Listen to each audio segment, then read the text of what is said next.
Olá, que bom ter você aqui com a gente para mais uma conversa. Hoje o papo é sobre a Cardano, a criptoada. A gente recebeu umas análises, sabe, bem do finalzinho de agosto de 2025, que estão levantando uma pulga atrás da orelha sobre um risco de queda mais forte no preço. E a nossa ideia aqui é bem simples, tá? É tentar entender o que esses sinais técnicos, o que os dados de mercado querem dizer, mas de um jeito, assim, direto, sabe? Como numa conversa mesmo, para todo mundo poder acompanhar, mesmo quem não é super especialista no assunto. Então, para começar, na sexta-feira, 29 de agosto, que é a data base dessa análise que a gente está olhando, a Cardano, a ADA, já não começou o dia muito bem. Já vinha acumulando umas perdas na semana de mais de 10%, e olha só que importante, ela tinha caído do top 10 das criptos por valor de mercado. Foi ultrapassada pela Dogecoin, a Doge. Isso por si só já acende uma luz amarela para muita gente, né? Com certeza. Cardano sempre teve essa imagem de um projeto mais, digamos, robusto, né? Com fundamentos, buscando inovação, comunidade forte. Então, quando ela tem essa performance ruim e sai do top 10, o peso é maior, sabe? Chama mais atenção do que se fosse um ativo talvez mais especulativo. É um alerta que a gente não pode ignorar.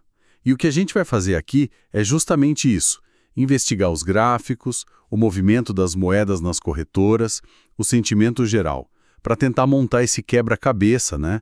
E entender o que esperar da ADA naquele momento. Ok, então vamos lá, vamos começar a desembrulhar isso. Quando a gente olha a análise técnica, o gráfico diário mostrava a ADA numa situação bem delicada. Ela estava testando um nível de preço que os analistas chamam de suporte crucial, e esse nível, pelo que entendi, estava ligado a uma ferramenta, um tal de retração de 0,618 de Fibonacci. Parece complicado, né? Qual que é a ideia por trás disso, assim, de forma simples? O nome assusta um pouco, né? Mas imagina o Fibonacci como se fossem degraus invisíveis que aparecem depois de um movimento grande do preço, para cima ou para baixo. Os analistas usam isso para tentar achar onde o preço pode dar uma parada, uma respirada ou até reverter. E esse nível específico, o 0,618 ou 61,8%, historicamente é um desses degraus onde o preço costuma reagir, sabe? Muita gente fica de olho nele. E no caso da Cardano, esse degrau de Fibonacci coincidia com outra coisa importante: a média móvel exponencial de 50 dias, a tal da EMA 50. Certo, EMA 50. Média móvel exponencial de 50 dias. Tá, mas o que isso quer dizer na prática? Tipo, pro dia a dia ali do preço. Como um termômetro da tendência mais recente de curto a médio prazo. Ela faz uma média dos preços dos últimos 50 dias, só que ela dá mais importância para os dias mais recentes. É como se ela medisse o humor do mercado nas últimas semanas, mas prestando mais atenção no humor de ontem e hoje, entende? Se o preço cai abaixo dessa média, é um sinal de que esse humor mais recente pode estar azedando, indica fraqueza. Entendi a ideia do termômetro. E a análise que a gente viu apontava um detalhe que deixava a gente meio preocupada. Da última vez que o preço da ADA ficou abaixo dessa EMA 50, foi no começo daquele mês de agosto e logo depois a queda foi bem mais forte. Então o medo era esse: se a ADA perdesse esse suporte duplo, o degrau do Fibonacci e o termômetro da EMA 50, o caminho para baixo poderia ficar mais livre, né?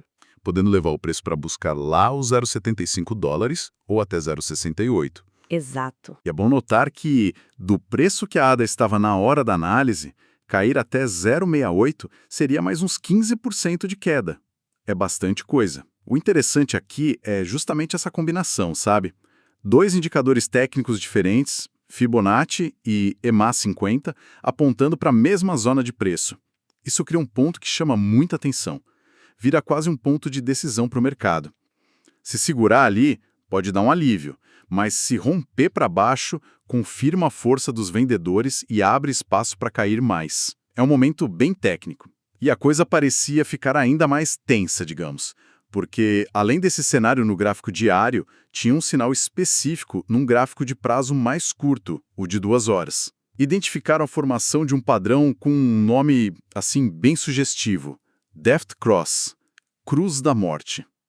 Soa péssimo. O nome é forte, né? Mas descreve bem o que ele representa para muitos analistas. O Death Cross acontece quando uma média móvel mais rápida, tipo a de 50 períodos, que reflete o curto prazo, cruza para baixo de uma média móvel mais lenta, como a de 200 períodos, que mostra mais o longo prazo.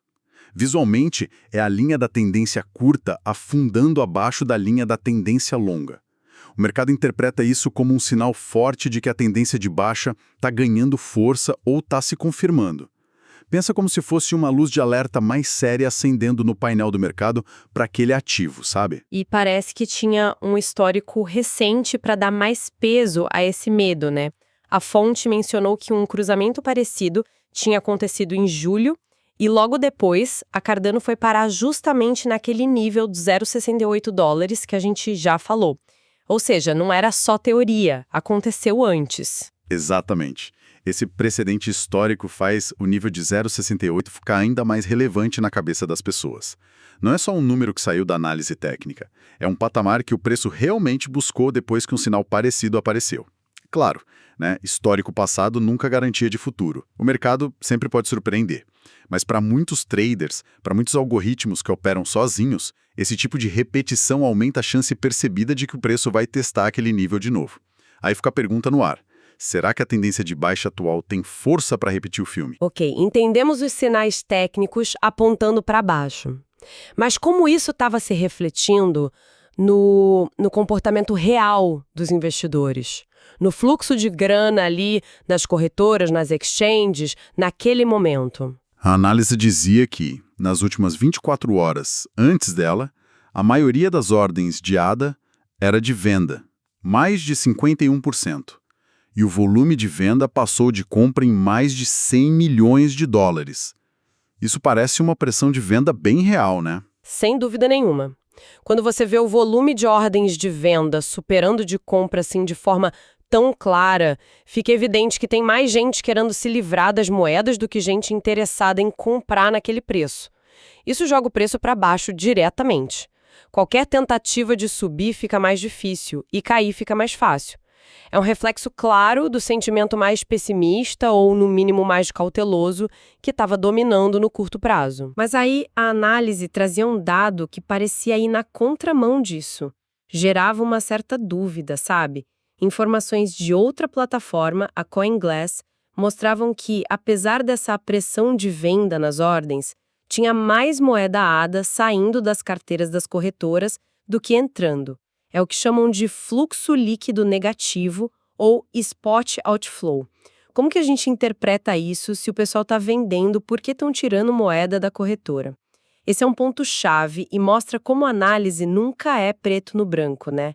Esse spot inflow-outflow mede o saldo, quanto entrou menos quanto saiu de ADA nas principais corretoras. Um fluxo negativo, ou seja, mais saques do que depósitos, geralmente é visto como um sinal menos ruim ou até positivo pensando a médio prazo.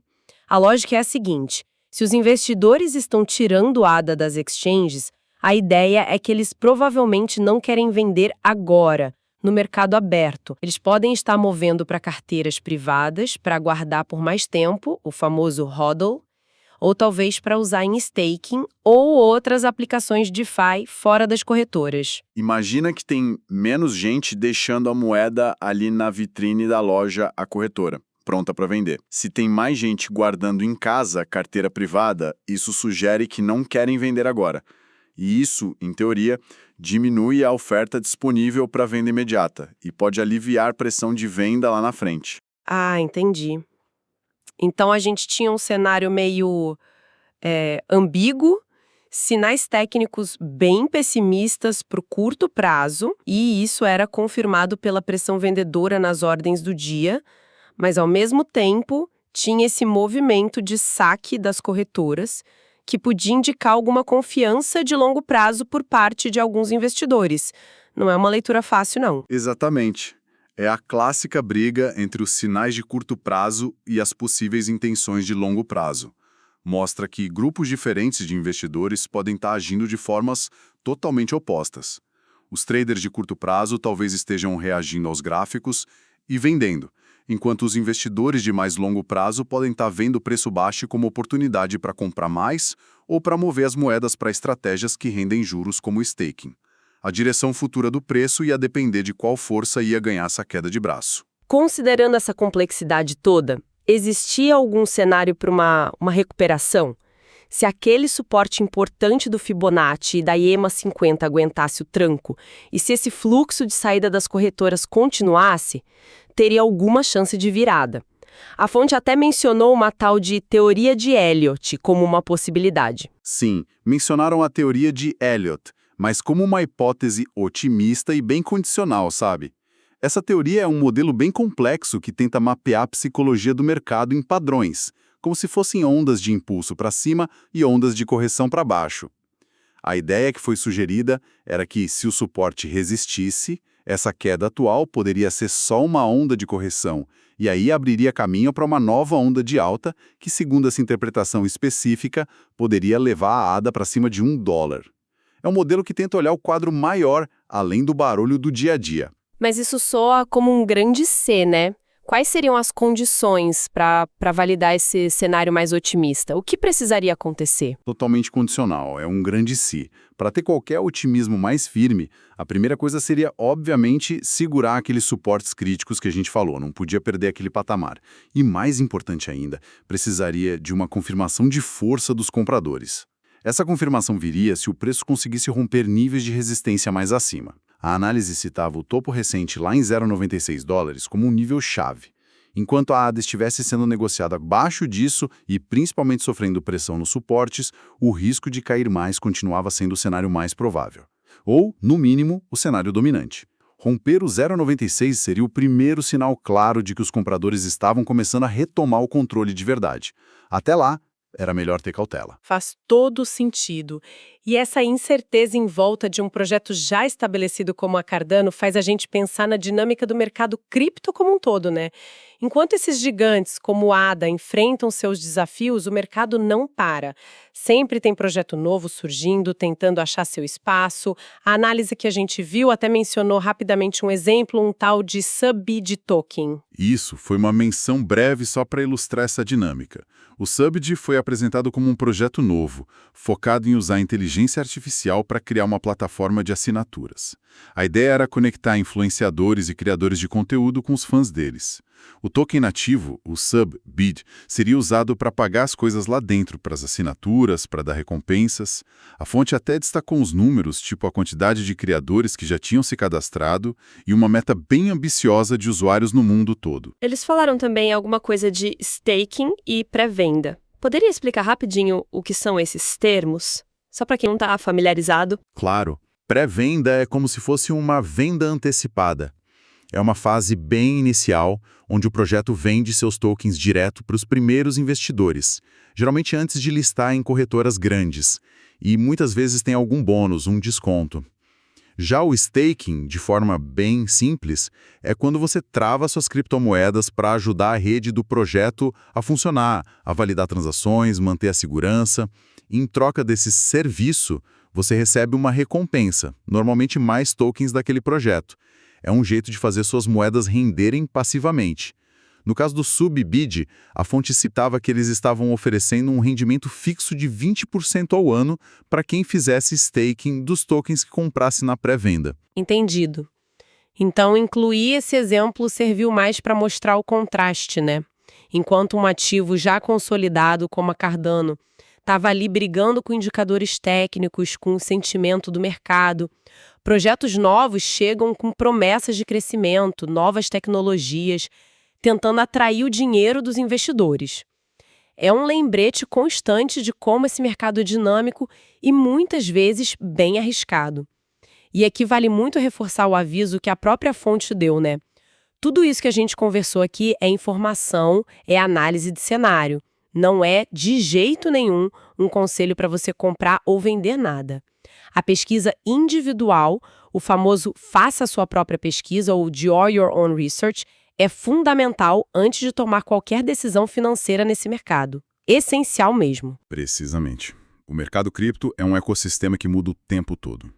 Projetos que já são grandes enfrentam seus desafios, sejam técnicos, de mercado ou até de regulação. E, ao mesmo tempo, tem gente nova chegando, tentando aproveitar novas modas, novas tecnologias. Entender o risco específico de cada moeda, em que fase o projeto está, e o que está acontecendo no mercado como um todo, isso é fundamental. Ótimo. Então, para a gente fechar nossa conversa sobre a Cardano ADA naquele momento específico, lá no final de agosto de 2025, a situação parecia bem delicada, né? A ADA estava numa encruzilhada técnica, testando aqueles suportes importantes da retração de Fibonacci e da EMA de 50 dias. E sinais como o Death Cross, no gráfico de 2 horas, só reforçavam essa visão de risco de queda, com alvos potenciais lá em 0,75 ou 0,68 dólares. Por outro lado, os dados de fluxo nas corretoras traziam uma coisinha diferente, uma nuance. Tinha, sim, uma pressão clara de venda nas ordens do dia, mas aquele fluxo líquido de moedas saindo das exchanges podia ser lido como um sinal de que nem todo mundo estava pessimista. Talvez indicasse uma visão de mais longo prazo por parte de alguns. Exato. E uma recuperação mais forte que buscasse preços acima de $1 parecia depender muito de segurar aqueles suportes e principalmente de conseguir romper a resistência lá nos 0,96 dólares. Sem isso, o cenário mais provável, segundo a análise, era de continuar a pressão de venda ou, na melhor das hipóteses, ficar andando de lado, mas ainda sob risco. Portanto, a mensagem principal para quem acompanhava a ADA era: atenção redobrada, ficar de olho naqueles níveis técnicos que a gente falou, o suporte de Fibonacci, EMA 50 e a resistência de 0,96 e também no comportamento do fluxo de moedas nas corretoras nos dias seguintes. Esses seriam os indicadores-chave para tentar antecipar os próximos movimentos do preço. E para a gente encerrar, fica uma reflexão aqui. Quando a gente vê um projeto estabelecido, respeitado como a Cardano, passar por um momento assim de fragilidade técnica e de sentimento, como que isso afeta a nossa percepção geral de risco e oportunidade no mercado cripto? Será que essa instabilidade nos grandes acaba desviando mais atenção e dinheiro para projetos emergentes, como aquele Sub-B que foi citado, que chegam prometendo coisas novas, talvez retornos mais rápidos, mesmo que o risco seja diferente? Ou será que a solidez, o histórico dos projetos mais antigos ainda pesam mais na hora da decisão, mesmo em tempos difíceis? Fica aí a pergunta sobre essa dinâmica entre o velho e o novo no universo cripto para a gente pensar. Muito obrigada pela sua companhia nessa nossa análise. A gente espera ter ajudado a clarear um pouco o cenário da Cardano naquele período e os conceitos que a gente discutiu. Até a próxima!